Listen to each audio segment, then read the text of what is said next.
I'm here falsely accused for a 21-year-old warrant. And I try to speak, and she acts like Judge Judy. She just constantly cuts you off, is threatening. And if you look at the TV show Judge Judy, this is how she acts, Judge. And I'm just being treated like I'm just a criminal. I'm supposed to be innocent until proven guilty, right?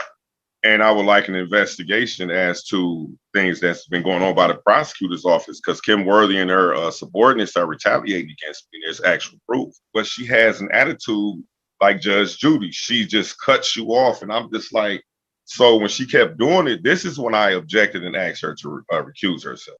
All right, everyone. Today we're looking at one of the most clueless sovereign citizens we've ever seen. This guy's in court for a past hearing where he was having a preliminary session with Judge Martin. But, as usual, he's going off about all the typical sovereign citizen nonsense. He's acting like a total victim and even managed to frustrate Judge Martin because she was cutting him off. Apparently, he kept talking over her with his ridiculous rants. Honestly, it's so awkward to watch, you have to see it for yourself. Let me know what you think in the comments. Does this guy have a point, or is he just being totally clueless? Let's dive in. Sir. Colonel Michael McQuarrie, appearing in appropriate persona. All right. It's my understanding, sir, you filed a motion to have Judge Bryant disqualified from the case. Judge Bryant denied your motion, and essentially your motion was appealed up to the chief judge, which is me. Is that correct, sir? That's correct. Okay. Argument. Well, the argument is, sir, under Michigan Code of Judicial Conduct, the judge is in violation of Canon 1 and 2 because I'm here falsely accused for a 21-year-old warrant. And I try to speak, and she acts like Judge Judy. She just constantly cuts you off, is threatening, so far as be quiet. Canon 2, it says public confidence in the judiciary is eroded by irresponsible or improper conduct by judges. A judge must avoid all impropriety and appearance of impropriety. A judge must expect to be the subject of constant public scrutiny. A judge must therefore accept restrictions on conduct that might be viewed as burdensome by the ordinary citizen and should do so freely and willingly, Judge. And I come into court very respectful. I'm a 51-year-old man, and I respect the system. But I'm feeling that I'm being given, disrespect. I'm being silenced. I have a right under the free speech to petition the court for redress of grievances and things of that nature. And if you look at the TV show Judge Judy, this is how she acts, Judge. Totally wrong. And she asked me, what did I want to do with the case? I said, I would like to challenge jurisdiction because I went to prison in '02 for 15 years and 8 months. They had under the rule, I believe for misdemeanors 40-something days, for felonies is 6 months. So I request that the prosecutor prove its authority in bringing these charges so late. And I have been home 6.5 years, productive in the community, no problems. And I'm trying to do right, Judge. I made past mistakes when I was a young man. And I'm just being treated like I'm just a criminal. I'm supposed to be innocent until proven guilty, right? So I'm not trying to disrupt this court. I'm not trying to cause you guys hardships or anything, things of that nature. And my due process is being violated, Judge. That's all. I want to just get this case over, wouldn't be left alone. I'm a grandfather. I have children. And their DPD has retaliated against me, Judge. And I know this is a Detroit police court. And I would like an investigation as to things that's been going on by the prosecutor's office because Kim Worthy and her subordinates are retaliating against me. There's actual proof. So basically, this guy is saying, hey, the prosecutor was just doing their job trying to send me back to prison. So can you just dismiss everything? I'm a grandfather with kids. Cut me some slack. Seriously, we're not buying it, man. Judges don't just give out free passes because you're a grandparent. Judge Martin is a good judge. She's not holding grudges against someone because of their past. She has a job, just like the rest of us, and that job is to make sure justice is done, not to let someone off because they're trying to get sympathy. What do you think of this guy so far? Do you think he has a valid point, or is he just trying to pull the heartstrings to get a break? Let's keep watching. At this point, I don't know if you're familiar with Bill Proctor. He's representing me in this matter and another matter so far as investigations for years of, hardships and tyranny committed against me by the system here in Wayne County.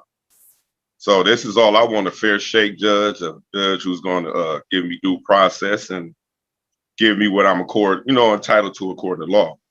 And that's it, sir. Okay. Ms. Ritter, would you like to respond in any way? Judge, the only response that people have is that this is a case from 2002. It's a misdemeanor assault and battery case. Judge, from my recollection of the prior hearing with Judge Bryant, I do believe, if I'm not mistaken, that it was an arraignment process. And as the court was trying to proceed with the process, I do remember Mr. McCreary interrupting the judge while she was trying to make the record.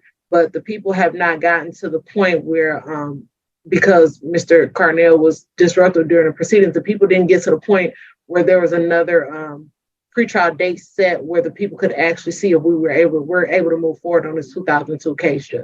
I have a rebuttal. Yes. Okay, Judge, I would like you, if it's possible, I know you guys are on Zoom, so you should have access to recordings of these hearings and things of that nature. I believe that the prosecutor just fabricated facts to you because I was not rude to this lady. All I asked her is, she said, what do you want to be done with this case? I said, I would like to challenge jurisdiction.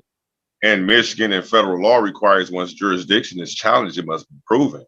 How is it that the prosecutor knows statute of limitations? They're licensed. I'm not licensed. I've studied for years in prison.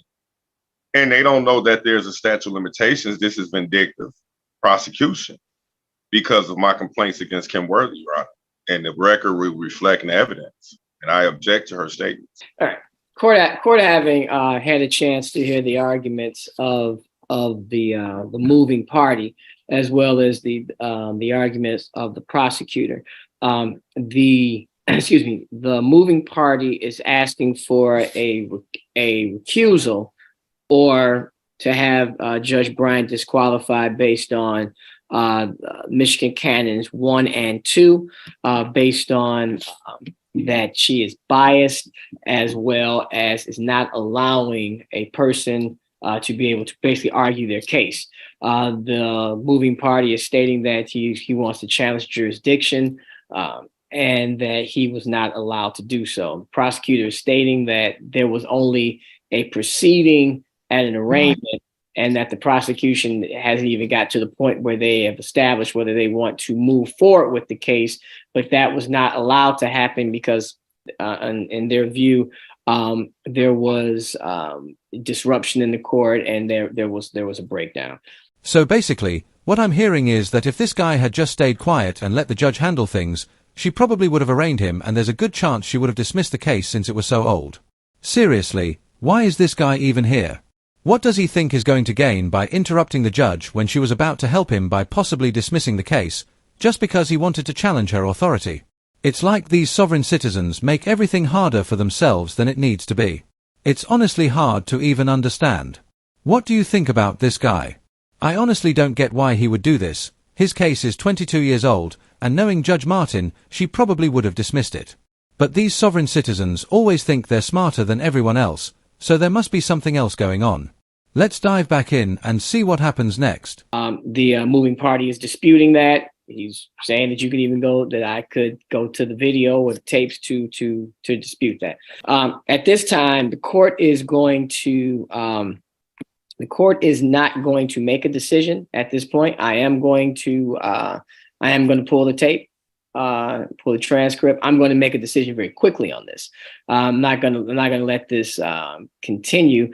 And even based on, the court does have an opinion probably on the likelihood of prosecution on a 21-year-old case. So we're going to come back on, we're going to come back on July 6th at 10 a.m. Please check your schedule, sir. May I also, you say July 6th, sir? Yeah.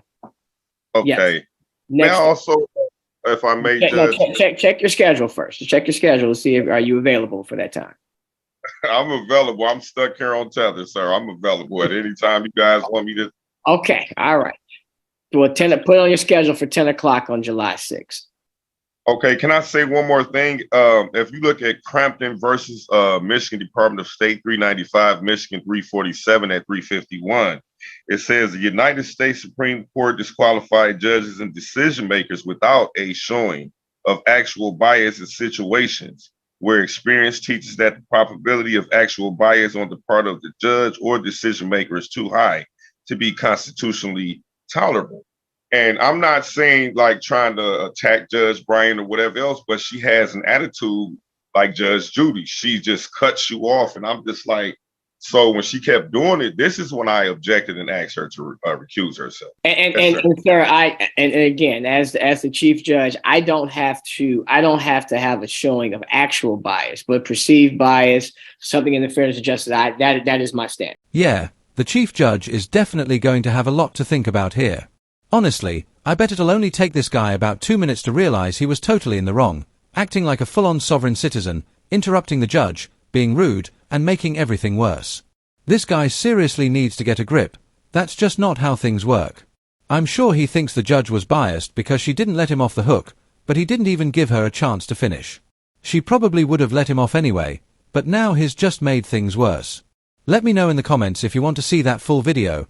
I'll probably post the full court session with Judge Martin sometime this week, so stay tuned. It's just like these sovereign citizens. They think they're above the law and can do whatever they want, but when it all falls apart, it's honestly kind of funny. I mean, who do they think they are? They're not going to win this fight. So, yeah, let me know what you think about this one, and I'll be posting the other videos soon. Thanks so much for watching and for your support.